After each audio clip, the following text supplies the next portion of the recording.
മറ്റൊരു വാർത്തയിലേക്കാണ്. കൊല്ലം പൂയപ്പള്ളിയിൽ നിന്ന് കാണാതായ വിദ്യാർത്ഥികളെ മരിച്ച നിലയിൽ കണ്ടെത്തി.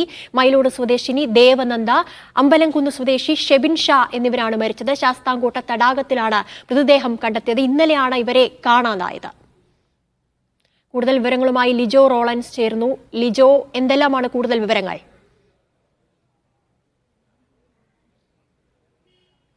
ആതിര, കഴിഞ്ഞ ദിവസം കൊല്ലം പൂയപ്പള്ളി ഭാഗത്തു നിന്നും കാണാതായ 2 വിദ്യാർത്ഥികളുടെ മൃതദേഹമാണ് അല്പസമയം മുൻപ് ശാസ്താംകോട്ട തടാകത്തിൽ നിന്നും ലഭിച്ചിരിക്കുന്നത്.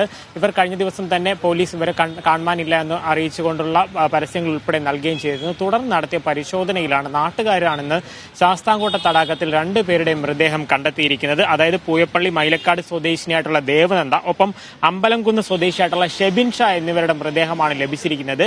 ഇവർ 2 പേരും ഹയർ സെക്കൻഡറി +1 വിദ്യാർത്ഥികളാണ് എന്നുള്ളതാണ് നമുക്ക് മനസ്സിലാക്കാൻ കഴിയുന്നത്. കൊട്ടാരക്കര ബോയ്സ് സ്കൂളിലെ +1 വിദ്യാർത്ഥിയാണ് ഷെബിൻ ഷാ. ഒപ്പം തന്നെ ഓടനാവട്ടം സ്കൂളിലെ +1 വിദ്യാർത്ഥിനിയാണ് ദേവനന്ദ. ഇവരുടെ മൃതദേഹങ്ങളാണ് ലഭിച്ചിരിക്കുന്നത്. കഴിഞ്ഞ ദിവസം തന്നെ കുടുംബവും ഒപ്പം തന്നെ പോലീസും ചേർന്ന് വിവിധ സ്ഥലങ്ങളിൽ പരിശോധനകൾ നടത്തിയിരുന്നു. പക്ഷേ കണ്ടെത്താൻ കഴിഞ്ഞിരുന്നില്ല. തുടർന്നാണ് ഇപ്പോൾ ഇത്തരത്തിൽ ഇവരുടെ മൃതദേഹങ്ങൾ ലഭിച്ചിരുന്നത്.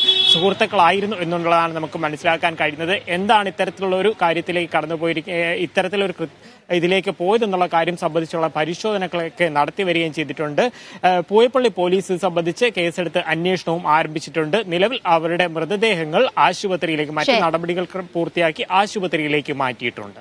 കൊല്ലം പൂയപ്പള്ളിയിൽ നിന്നും കാണാതായ വിദ്യാർത്ഥികളുടെ മൃതദേഹം കണ്ടെത്തിയിരിക്കുന്നു. വിവരങ്ങൾ നൽകിയത് ലിജോ റോളൻസ് ആയിരുന്നു.